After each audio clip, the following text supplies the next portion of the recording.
Iya, terima kasih bagi pemirsa dan pendengar yang masih tetap setia bersama kami dalam program acara Lagi On Air dan kita masih membahas terkait masalah sikap waro.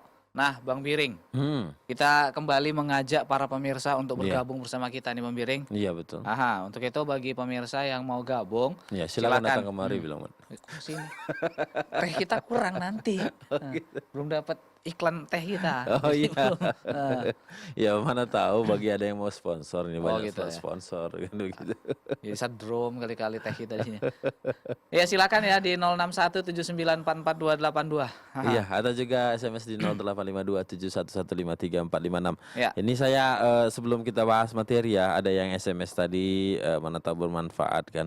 Aha. Ini dibilang, Saya Pak Salam malu. TV dari kemarin sore tidak ada suaranya, saya hanya bisa nonton dari Facebook.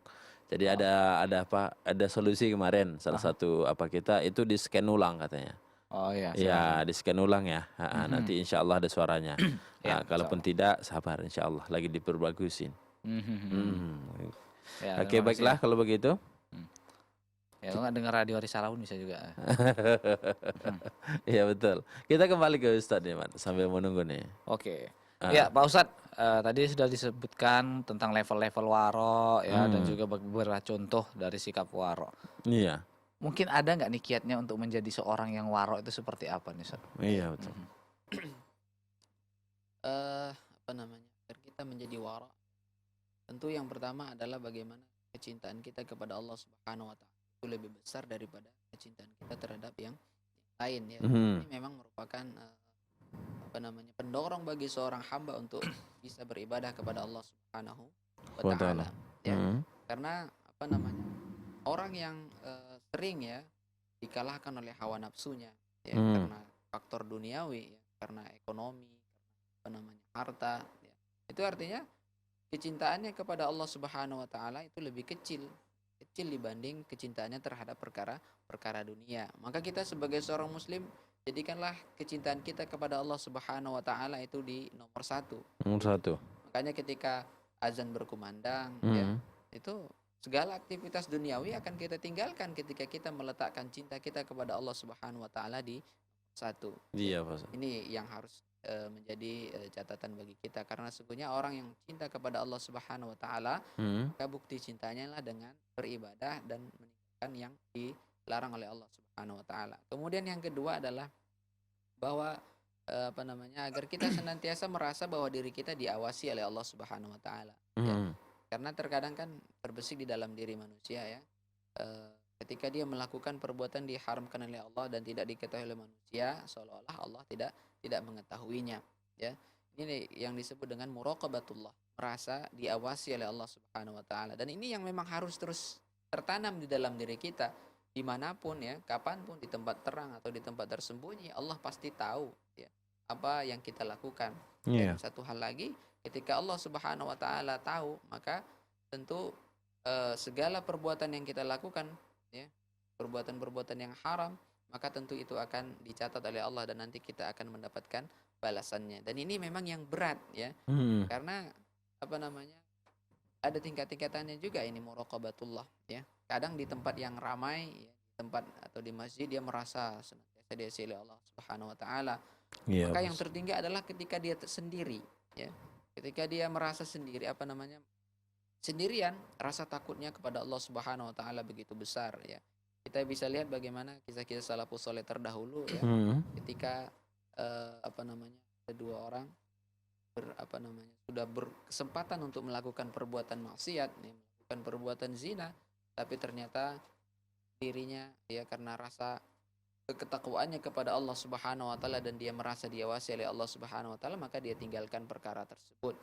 iya, Kemudian yang selanjutnya adalah apa namanya, bahwa eh, dia harus meyakini ya, bahwa sungguhnya segala perbuatan maksiat, dosa-dosa yang dilakukan pasti ada balasannya ya. mhm, Bahwa maksiat yang dilakukan nanti akan dibalas oleh Allah Subhanahu wa taala dengan balasan yang berat begitu. Jadi jangan ada menganggap ini dosa kecil begitu. Tapi yang harus kita besarkan adalah kepada siapa yang kita maksiati begitu. Jadi jangan ada yang menyepelekan dosa sekecil sekecil apapun. Yang kita ingat adalah balasan yang Allah Subhanahu wa taala yang akan diberikan kepada orang yang melakukan perbuatan maksiat. Ya, ketika kita melakukan perbuatan maksiat, maka rasa takut harus lebih besar daripada rasa roja, pengharapan. Kan sering di dalam diri kita, Allah Maha Pengampun. Ya, lakukan terus begitu. Iya. Ini tidak tepat ya.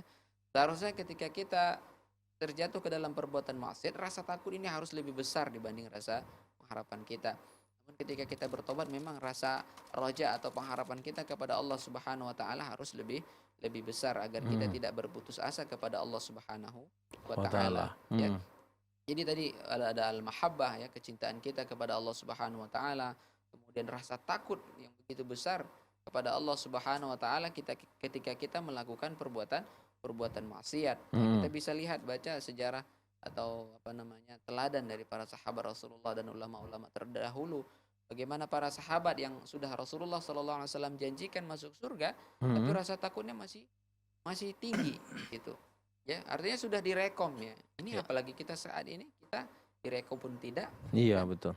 Kan tidak ada yang menjamin kita bebas dari siksa Allah Subhanahu wa taala. Seharusnya rasa takut kita lebih besar ya.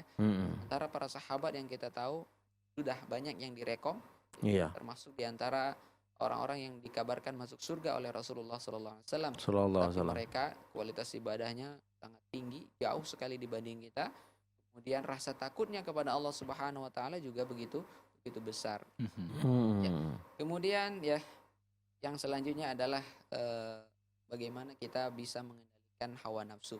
Yes. Karena sungguhnya waro ini nanti terkalahkan oleh hawa nafsu. Bagaimana mengontrol hawa nafsu tadi ya? Kita tahu bersama bahwa sungguhnya nafsu itu cenderung memerintahkan kepada perbuatan yang diharamkan oleh Allah Subhanahu wa taala, cenderung mengajak kepada keburukan. Maka ini yang harus kita kontrol. Jangan sampai kita dikalahkan oleh hawa nafsu. Ya. Karena kan disebutkan juga dalam hadis ya, banyak dua perkara yang banyak memasukkan seorang ke dalam neraka adalah apa yang diantara dua baina lihyain, diantara dua jenggot ya, mulut ya kan, wama baina hidain kan begitu, diantara dua paha. Mulut dan kemaluan inilah dua hal yang banyak sekali mengantarkan hamba Allah Subhanahu wa taala ke dalam neraka, yang menyebabkan seorang bisa masuk ke dalam neraka ya. Kemudian juga harus ya kita mempelajari kemarin mungkin sudah dibahas ya, perangkap setan. Karena memang ketika kita bisa melawan dan menghindari perangkap setan, insya Allah kita akan terjauh dari perbuatan yang diharamkan oleh Allah Subhanahu wa taala. Karena kita tahu bersama ya, banyak sekali godaan setan kepada seorang hamba agar dia mau melakukan perbuatan yang diharamkan oleh Allah Subhanahu wa taala. Digoda ya. Seperti apa misalnya? Ketika dia dilanda kemiskinan begitu kan, silakan kerja di sini, gajinya besar, tapi ternyata pekerjaannya banyak mengubah atau bahkan yang diharamkan oleh Allah Subhanahu wa taala. Ya, jadi inilah paling tidak 5 hal ini yang harus kita miliki ya, kita jalani agar kita menjadi hamba-hamba Allah Subhanahu wa taala yang wara. Karena banyak sekali godaan, memang godaan setan ya, perangkap setan. Terutama ya perlu kuat memang saat ini ya, dalam kondisi masa pandemi corona atau yang saat ini orang dilanda banyak sekali cobaan ekonomi ya, terutama ya. Iya, betul. Maka di dalam hal inilah kita harus betul-betul bertakwa kepada Allah Subhanahu wa taala. Semiskin apapun kita, sesusah apapun kita, tetap harus menjaga koridor halal dan koridor haram. Karena memang di sinilah banyak sekali godaan setan. Apalagi yang sudah berkeluarga, banyak anaknya misalnya. Sudah ambil saja pekerjaan tersebut. Bagaimana anak-anak tidak makan begitu. Iya, betul bahasanya. Istrimu nanti begitu. Bisa jadi dia nanti lari. Karena tidak diberi nafkah gitu. Betul. Maka kita harus punya prinsip sebagai seorang muslim, apapun ceritanya, jangan sampai melakukan pekerjaan yang diharamkan oleh Allah Subhanahu wa taala hanya demi kita katakan sesuap nasi lah bahasa kasarnya. Gara-gara sesuap nasi ternyata kita dicampakkan oleh Allah Subhanahu wa taala ke dalam neraka. Ya, yang jadi prinsip adalah harus bagi kepala keluarga jangan sampai terbersih di dalam hati untuk memasukkan ke dalam perut anak-anak kita atau keluarga kita sesuatu yang diharamkan oleh Allah Subhanahu wa taala, karena itu nanti akan menjadi darah daging terus ya. Maka Oke. bagaimana Allah kabulkan doa-doa anak kita nanti. Iya, Oke. Masya Allah, Ustaz. Masya Kita Allah. tahan dulu, Ustaz. Alhamdulillah. Aha, nampaknya ada penelpon. Kita Betul. akan coba angkat. Halo, Assalamualaikum. Waalaikumsalam Ustaz. Ya, dengan siapa dan di mana? Mama Rani Ustaz. Mama Rani, silakan Marani, Mama Rani. tebing tinggi. Silakan pertanyaannya. Ustaz, minta penjelasan tentang kalau secara istilah atau bahasa waro itu apa ya Ustaz? Oh, secara Secara bahasa, ya. bahasa. Lagi Mama Rani? Itu aja. Ya Ustaz, syukran. Assalamualaikum. Salam. Waalaikumsalam warahmatullahi wabarakatuh. Ya, penjelasan secara bahasa Pak Ustadz. Aha. Wara ya. Waro. Apakah iya. artinya di Kalau belakang? wara itu ya, ya sering didefinisikan ulama takwa ya. At-taqwa. Ketakwaan itu apa ya? Menjaga apa namanya? Mengerjakan yang diperintahkan oleh Allah Subhanahu wa taala dan meninggalkan yang dilarang oleh Allah Subhanahu wa taala. Ada juga yang disebut dengan taharruj. Taharruj itu maksudnya apa? Berhati-hati. Jadi secara sederhana memang wara itu sikap Hati. hati-hati. Mhm. Hati-hati maksudnya apa? Hati-hati agar tidak terjatuh ke dalam perbuatan yang diharamkan oleh Allah Subhanahu wa taala. Iya. Jadi wara ini juga bagian dari ketakwaan ya. Tadi seperti yang sudah kita sampaikan, wara ini juga memiliki tingkatan ya. Tingkatan yang wajib ya. Ya tentu dengan melaksanakan perintah dan meninggalkan larangan. Oke. Ya, Masya Allah Allah. alam bissawab. Masya Ya, Allah. Terima kasih alhamdulillah. banyak Pak Ustadz. Ya, nampaknya ada penelpon lagi Bang Biring. Kita angkat dulu. Ya, kita sapa. Assalamualaikum. Waalaikumsalam warahmatullahi wabarakatuh. Dengan siapa di mana Bapak? Dengan Bapak Ramadan di Tanjung Morawa. Ya, silakan Oke, Pak silakan. Ramadan pertanyaannya. Saya mau tanya Ustaz, ini sih rasa kegelisahan saya dari pertengahan bulan lalu lah. Saya bekerja Mungkin Mohon maaf Pak, mungkin bisa jauhan dari apanya Pak? volume radionya dikecilkan. Oh iya ya Ustaz. Heeh. Jadi begini Ustaz, Heeh. saya bekerja di salah satu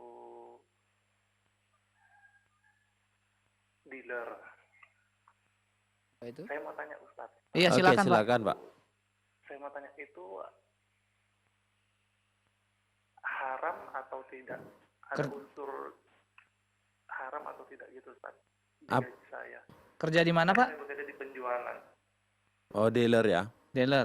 Dealer sepeda motor. Itu haram atau tidak? Iya. Mohon penjelasan Ustaz. Soalnya ini kegelisahan yang saya rasakan dari pertengahan bulan lalu. Oke, Ya, terima kasih Pak. banyak, Bapak. Assalamualaikum. Makasih Ustaz. Ya, Waalaikumsalam salam. warahmatullahi wabarakatuh. Terima kasih Bapak pertanyaannya. Saya rasa sudah cukup jelas Ustaz Iya. ya. Kerja di dealer nih Pak. Bagian penjualan. Bagian penjualan. Bagian penjualan. Ya, pertama memang perlu diperjelas ya bagaimana sistem penjualannya. Kalau kita termasuk terlibat ya, apa namanya? Yang perlu kita korek memang sebenarnya bagaimana sistem penjualan barang tersebut ya. Ya. Di dealer biasanya untuk kendaraan ya. gitu. Iya. Kalau penjualannya jelas, akadnya jelas dan itu tidak ada unsur keharaman, maka kita halal saja kerja di situ. Boleh-boleh saja. Tapi yang perlu diperjelaskan tadi kita belum jelas juga ini sistem penjualannya bagaimana ya. Kalau apapun itu kalau kita tahu bahwa sistem penjualan tersebut ada unsur keharaman, maka kita yang terlibat di situ termasuk diantara orang-orang yang melakukan tolong-menolong dalam keburukan. Ya. Oke. Maka hal ini tentu tidak boleh. diperbolehkan. Ya. Tapi kalau sudah jelas ya, akad jual beli itu kan caranya diantaranya adalah ya jelas barangnya, barang tersebut memang benar-benar dimiliki, kemudian nanti pembeli juga jelas membelinya, kemudian di situ ada at-taradi, saling ridho, akadnya jelas, apakah cash jelas cash, Iya. apa namanya kontan. Kemudian kalaupun taksid, tentu taksid itu ada apa namanya taksid itu kredit ya. Iya, kredit. Kalaupun kredit ada aturan main dalam syariat ini Iya. yang perlu kita perhatikan. Ya, secara pengalaman nih Pak Ustadz ya. Udah. Gambarannya aja nih Pak Ustadz, kalau cash kayaknya nggak ada masalah, tapi masalahnya di kredit nih Pak Ustadz. Iya, Biasa orang kredit. beli di kredit begini Ustadz sistemnya. Sistem leasing. Jadi dari showroom itu sudah menyediakan misalkan katakanlah motor gitu kan Ustadz. Jadi ada pembeli mau cash atau kredit di bank kredit, oke kredit nanti kita panggil leasing dari Itu, Ustaz. Ini yang memang Sistem leasing. sebenarnya ada apa namanya mukhalafah syariahnya, ada pelanggaran syariat di sini, ada pihak Hmm. ketiga ya. Mhm. Nah, apa namanya pihak ketiga itu sebenarnya statusnya sebagai pemilik uang ya kan, atau sebagai ya akadnya seperti pinjam sebenarnya. Maka Pinjam. tentu ketika dalam pinjam meminjam tidak boleh di situ ada keuntungan.